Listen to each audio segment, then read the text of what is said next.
Hey everyone, how's it going? So what am I working on now? Well, I got this Toyota Tundra that was towed into me. Apparently it was sitting for quite a long time, and judging by the moss on it, I'd say yeah. I don't know, it looks like a kid owned it, judging by the rims and the stickers on it, but let's see. I don't know. Sorry, sun's in my eye. So here you can see the moss and everything else. I don't know why it was sitting. I don't know the whole story behind it. And the truck looks clean. It looks like a nice truck. Hang on one second.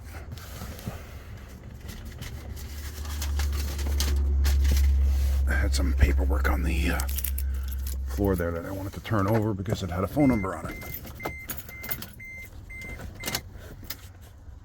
Let's see. 35,254 miles. Really? Okay.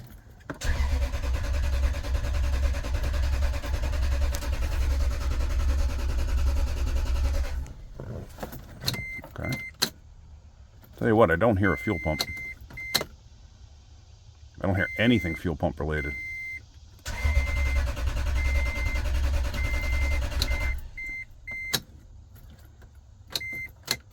I hear absolutely nothing fuel pump related. Let me see. Let's look under the hood here. It's a V8, I know that by the deck lid, or the tailgate rather.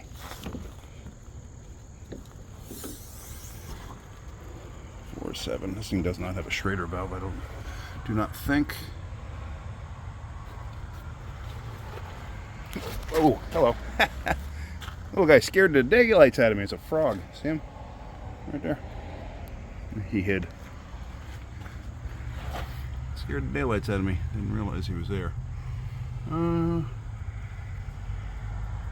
I like frogs, so I wasn't expecting them, that's all. Alright, so I don't see a Schrader on this side. I don't see a Schrader on that side. The line is easy enough to disconnect.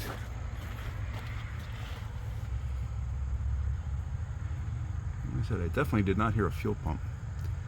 So, what do we do here? Now, I'm going to get rags and wipe this thing off because it's soaking wet from dew.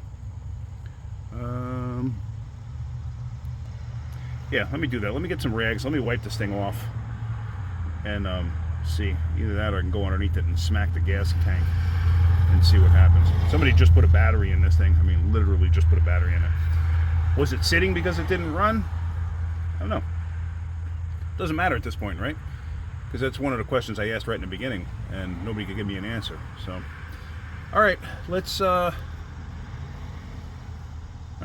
I might just smack the gas tank and see if that does anything. Try that first. So I got my test light hooked up here. Let me just show you what I'm doing.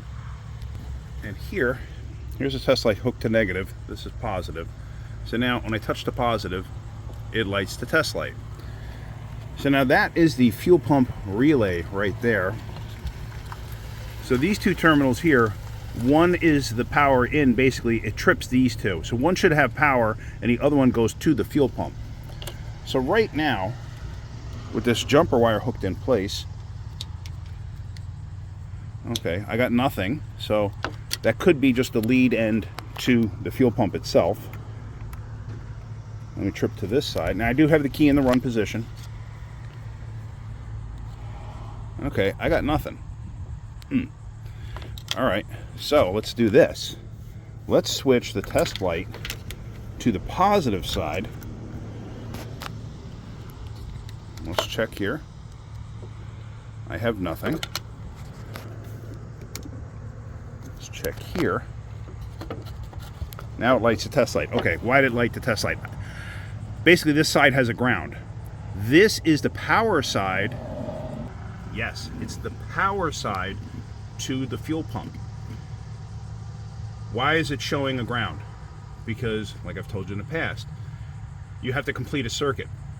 The wire is going down to the fuel pump, then to ground. So right now I'm measuring it on the one end here at the fuse pump, the fuse block, and I have ground because it's a circuit all the way to ground going through the fuel pump. If I add power to this, it'll energize the pump. Don't just do stuff like this willy-nilly, not knowing what you're doing, because you can burn stuff up. So now, if we go back to the tank right now, we're not going to hear anything.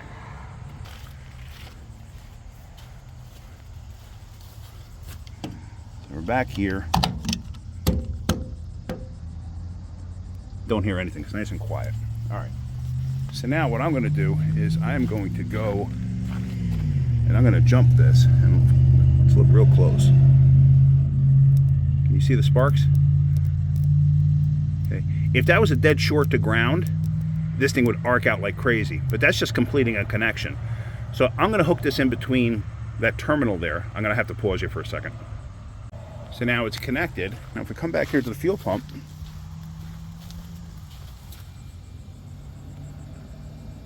you hear the buzz? All right, so the fuel pump is actually running. That tells me the fuel pump itself is good.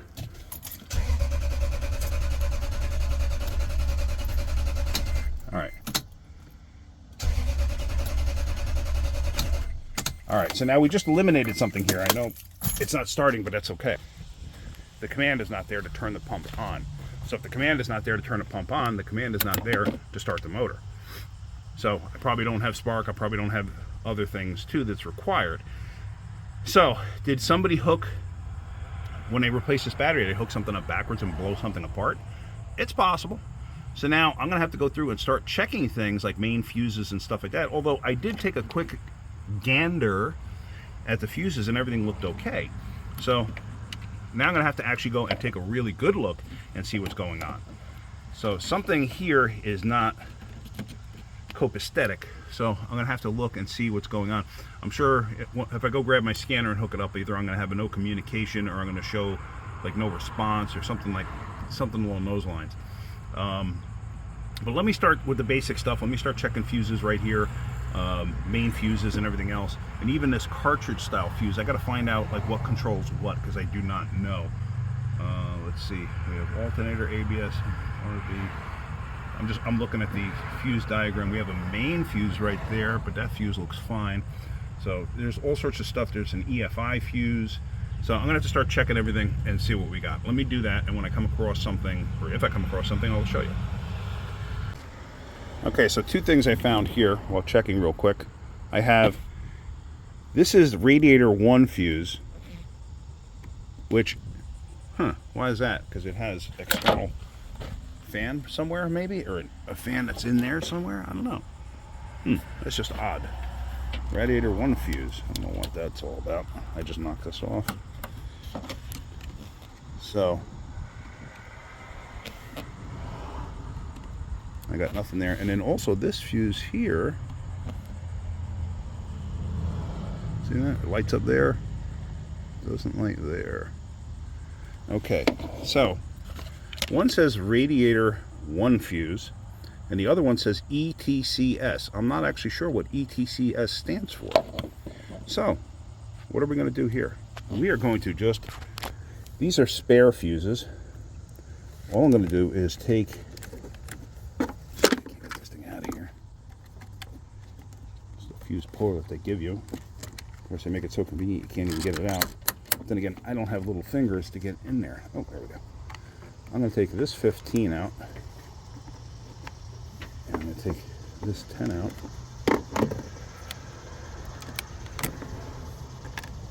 and yes, the fuse is popped. Alright, so we're going to put this in that place for now. I'll get the right size fuse later. It's for testing purposes. I know somebody's going to say something about the fact that I put a 20 amp fuse or a 15 amp fuse where a 10 amp is supposed to be. Of course, I can't get that one out because I got 2 fat fingers to get in there. Let me get this thing out. Hold on. So there, I just dug it out with the test light.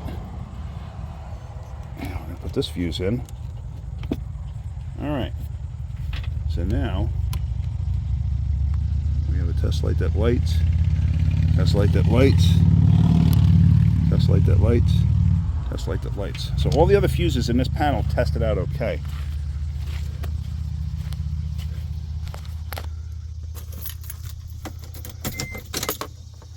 Oh, sorry.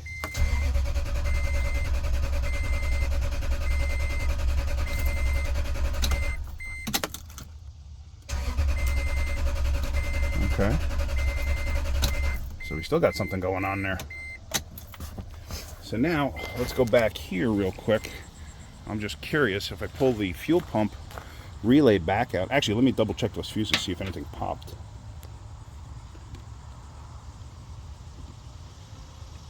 And no. Okay, so it didn't pop. So now let me pull this fuel pump relay back out.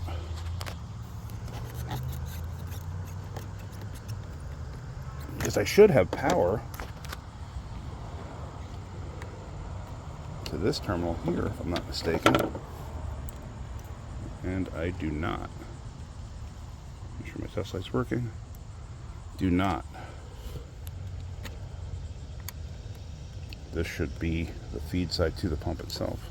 I got nothing there. Alright, so now I got to figure out what actually feeds this. I mean, I see this thing here, this like cartridge here. Oops, sorry about that.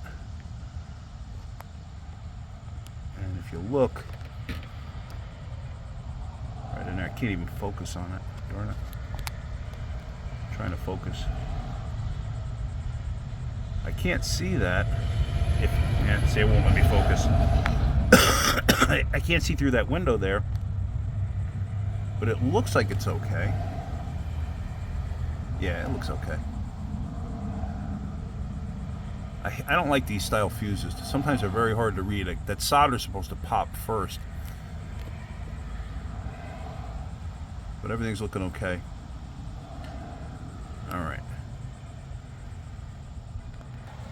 So let me start looking into finding what actually feeds this to see if I can't find the problem there. Because something obviously is going on. I got a funny feeling somebody hooked the wrong battery up into this thing and popped something somewhere. So let me see if I can't figure that out. So what I wound up doing was I looked at wiring diagrams to try to figure out how this system actually works, because obviously I wasn't getting any power to the fuel pump relay there. So obviously that powers up something else. And I was thinking, okay, well, I got a funny feeling somebody probably hooked the battery up wrong. That's usually what I find, because, you know, brand new batteries, somebody must have jump started it, something happened. So I figured, let me pull out these cartridge fuses, these weirdo fuses. I don't even know why the companies use this. Volkswagen does the same thing. I don't know why they do it. But let me show you.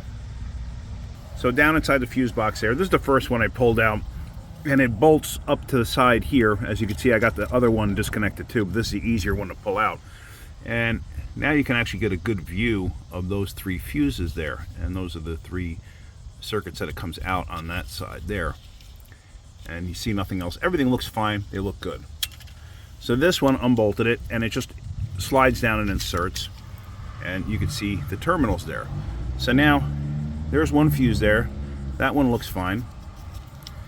You come here, these all look fine, and you get to that one, and that one is popped. So I gotta see, does a local parts store have one of these, because we do not have a local Toyota dealer. What I could try too is I'm going to install this again, just put it right back in place, and I'm going to get a jumper wire, and all I'm going to do is I'm going to jumper from this side to this side, and hopefully that'll allow me to start it. Let's see what happens. Let's do that actually. Let's just run a jumper in there and let's see what happens. Let me bolt everything back down in place. Like I said, this just inserts, whoops, I just dropped my test light. This just inserts down here like such.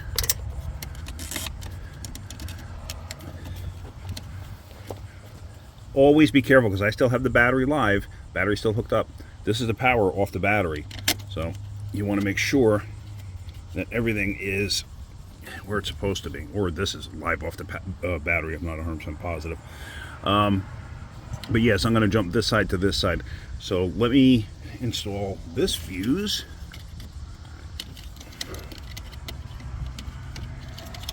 get it in there. Like such. Let me get the bolts back in it, and then let me just grab a jumper wire and see if this thing starts.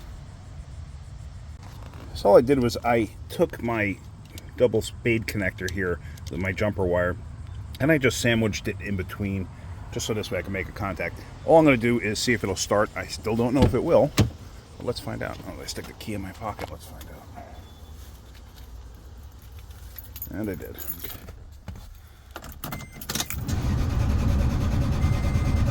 And I still got nothing. Look at that.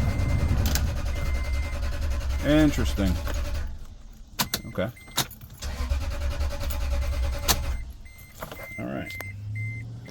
So let me go back and let me double check the connector there, or actually let me double check the fuel pump relay, because I should have power now. Just want to feel the wire. The wire's not hot. All I really want to do is, I need to get something else now because I don't have something to get down inside there to test. Oh, actually, I might be able to just get to the end there. Let's see. Test lights. And I still got nothing there. Okay, got power there. Still got nothing there. You know, that might, I guess maybe that does feed another circuit through there. I don't know. Let's see. That fuse is good. See, that fuse didn't light before, and now it does. I wonder if it feeds another leg somewhere. See, now this should show power, and it does not. So what's the story there? Let me try. You're learning as I go along. Turn the key on, just in case. And yeah, I still got nothing there. All right, let me get another wire so I can test this thing real quick. I'll be right back. So I did try a jumper wire. I thought I was filming it. I wasn't. Apologize for that. And it did not work. Now, one thing I did do is I re-disconnected it. And let me just show you something here real quick. So now, I have power here on this side, but I don't have anything on this side, which is fine. But I tried jumping basically from here to here by sandwiching a jumper wire underneath the terminals and then tighten it down. So, I don't know if something else happened, or if there's me feeding this terminal here to this terminal here, if there's something else inside that gets bypassed because the fuse is blown. I don't know. So what I'm going to do is I'm going to actually open this thing up and see if I see what it looks like on the inside first before I go any nuttier. I know I have to replace this thing regardless, but let me get this out and let me open it up and take a look. So with this thing out and apart, as you can tell, this one terminal here by itself, since I connected that terminal to this terminal here, it should have bypassed that portion of the fuse. It's such a weird setup. Like I said, I don't know why they bothered doing this. So now the question is, with that bypass like that, what else is going on? Did they fry the PCM? Anything's possible, I guess. I think what I need to do now is I'm gonna jump it again, because obviously that's what I need to do. I'm going to jump it again. This way I have power on both sides, and then I'm going to recheck all the fuses, because as you know, when you're checking fuses, sometimes you have fuses that are dead. So do I just have another blown fuse? Anything's possible. But when I was looking at diagrams, it looked as if this one leg here of this fuse, it looked as if this one leg here was the one that feeds that fuel pump relay. So with this thing jumped, I should have had power to fuel pump relay, and I still don't. So what's going on there? So let me make a legit jumper wire for this thing, and then I'm just going to jump it across. I'm going to use like a double eyelet wire. This way I can just leave it in place for now. And because this, I think that's like a 50 amp right there, and I don't have like a 50 amp jumper, but it's a small wire will just burn up relatively easy. But I'm confident this happened because somebody jumped it backwards or did something along those lines. So, all right, let me make something up so I can do that, and then we're going to go from there. Okay, so I got a jumper wire hooked up now, a good legit one. Basically, it's got double eyelet on it and it's going underneath the terminals there, so I've got good power on each side there. I have the key on, that's not lit up, but I just realized something.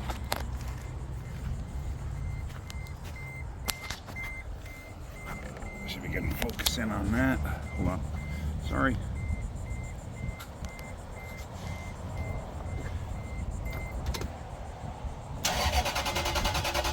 Okay, so it lights up. So now it's got power while cranking. But the funny thing is, the way the wiring diagram looks, it doesn't look like it's supposed to be like that. It looks like it's supposed to be, it looks like it's supposed to have power at all times when the key is on. Actually, no, it's B+, so it should have power all the time, is the way the wiring diagram looks. And I could be wrong. Oh, also, these leads that I have in here, they're not going directly into the actual terminal itself. They're going to the outside of them. In other words, I don't want to spread open the terminal and create a problem.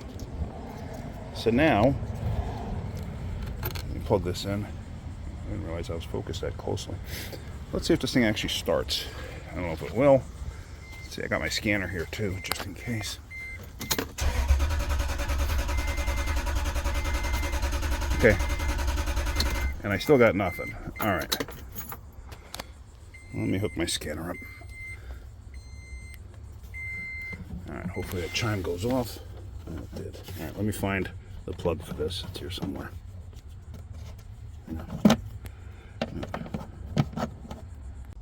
So I got my scanner hooked up, and I said before that I was going to check all the other fuses, and I still haven't checked the fuses, so I still got to do that. But I hooked up the scanner, and I loaded it into the vehicle, and let me show you what I'm coming up with for trouble codes. It's all ignition coil A primary secondary circuit. Usually that's a blown fuse type issue. Usually, especially when you have all of them. And it's all 8 coils are listed. So let me double check all the fuses real quick and see what we got. Okay, I just checked all the fuses related to this and everything's good. Check fuses beyond what, you know, like let's say you just simple. You got a blown cigarette lighter, or you got a cigarette lighter don't work. And you go and you find a cigarette lighter fuse. So you check it and the fuse is okay. Don't just stop there. Check all your fuses. I've been bitten by that in the past. So anyway, all I'm going to do here is I'm going to clear the codes. I want to see if anything comes back up. Because sometimes clearing the codes can actually reset it, because it may shut the circuit down on purpose because it sees an issue. So now let's not do that. Turn the key off, back on. Okay, still nothing. It's cranking out on its own right now. Okay, go back to codes only. Yep, and it set all the coil codes. So now I got to look into the coil codes to find out what creates that issue. Usually, like I said, usually it's a fuse. So let me look into that, find out what's going on, and then we're going to go from there. So looking at wiring diagrams, turns out there's a 20 amp fuse under the dash, ignition 2, that actually feeds that side of the coil. So what I'm going to do is I'm just going to throw this 30 amper in here. Now, yes, we're not leaving these fuses in place. We're just doing this for temporary to see what happens. So these are the spare fuses. I'm going to change all the fuses, put the right ones in. So let's see if this thing will start now.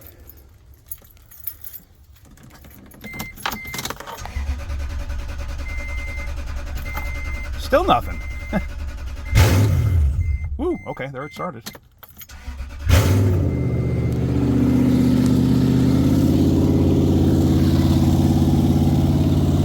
Sounds like somebody cut the cats off this thing.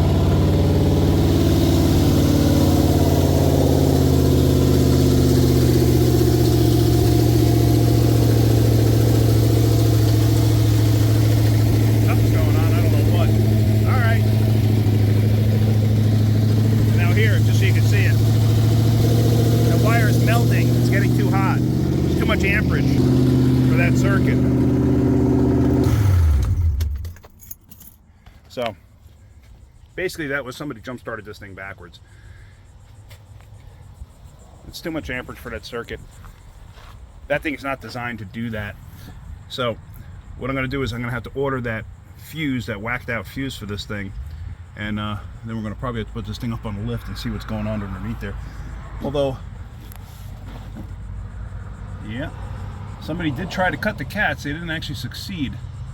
Somebody went under there with a sawzall. Let me see if you can see this.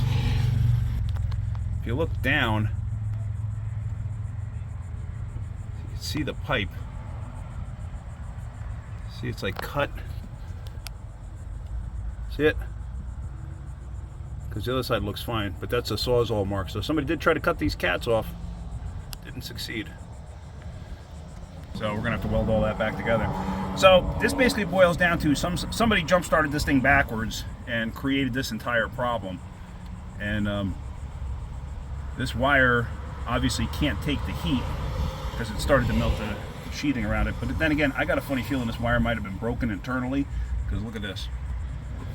Oops, let me back up a little bit. See that?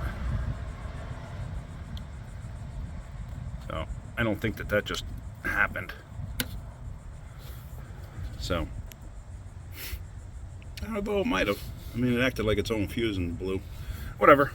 I got to get a new fuse there. So I'm going to see if I can find a 50 amp fuse like this style and then wire it in, because I don't want to blow that darn thing apart. And because that thing's probably a $100 fuse, $150 fuse, $200 fuse, that big black cartridge there. So, but at least I know what's going on here, and I'm pretty confident that this wire just couldn't handle that type of a current that's going through it. I mean, because that is a small gauge wire, and that's why I use such a small gauge wire, for that very reason. I'm gonna see if I can't find a 50 amp and then just do that with a 50 amp and see what happens. But yeah, so anyway, that's about it. I'm gonna leave this video at that because this is gonna get a little too long. So yeah, I guess we're gonna have to notify the customer that, yeah, hey, we can get this thing running, but somebody tried to cut the cats out of it. At least they didn't succeed, because I know the other cat is on it, because I can see it from up top. Yeah, so when you go to jumpstart your car, do it the right way. Don't hook the battery terminals up backwards. All right, so if you look down in my descriptions, you'll see I put links to Amazon stuff, and it's Amazon stuff that I personally use, and it's stuff I recommend. I still have to make a trip to Harbor Freight and make a video on that, but that's besides the point. I just haven't had a chance to do it. But if you could, on the description stuff where you see the Amazon links, if you could just at least click on it for me. The clicks do help. I do get a little something out of it. You don't have to buy anything. I'm not asking you to buy anything, but if you do click on it, just the traffic does help. And I am working on the t-shirts. We're going to be working on getting a website, stuff like that. So we are building up the channel like I was hoping, you know, especially now that, you know, we bought the house and everything else. So that's about it for right now. Let me get this going. At least we know now what's wrong with it. And we're going to go from there. All right, guys. So that's about it for right now. Hopefully you got something out of that. If you could, I think I mentioned it before, not only hit the like button, subscribe. Tell your friends to subscribe too. If you want to share my videos, please do so. I do appreciate it, because obviously views help me also. And that's about it. I'm looking forward to going to work with Rob at Milex pretty soon. That'll be on the 14th. Today is now the 2nd, I think. So that's coming up soon. I'm very excited to be working with Rob. I think that'll be a great pairing, the two of us. Plus all the guys in the shop. I think there's 4 of the guys in the shop. I'm not 100% certain. I forget everybody's name. I will eventually remember them. Yeah, so, all right, that's about it. Have a great day, guys. Keep wrenching.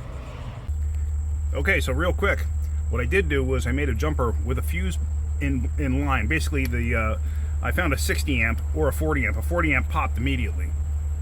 I put a 60 amp in there, and it stayed for a little bit, and then it popped.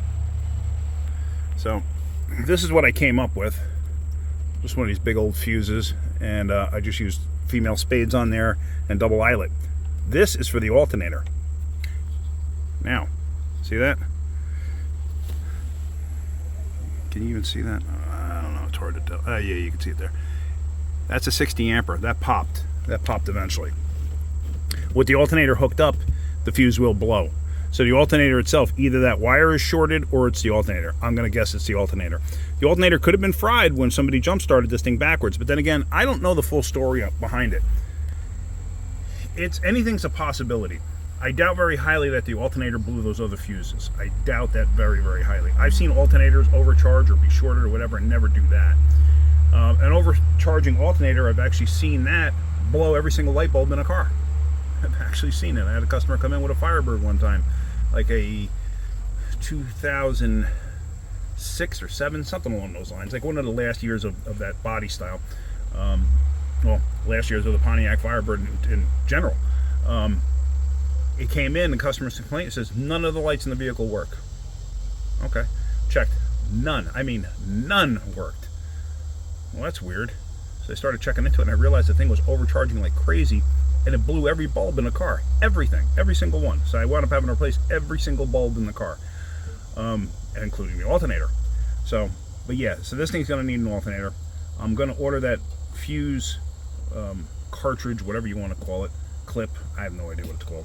I'm going to see if I can't get one. If I can get it from a local parts store, or if I got to get it from Toyota directly. So we're going to get that going. And yeah, somebody did try to cut the cats out of this thing when it was sitting. Not here, because you could see rust in the cuts themselves. So, all right. So I just figured I'd end the video with this instead. All right, guys. If you're getting something out of my videos, hit that like button. If you could, please subscribe. Tell your friends, too, to subscribe. I'd really appreciate it. Share my videos. Whatever you got to do. All right, guys. Thank you so much. Have a great day. Keep wrenching.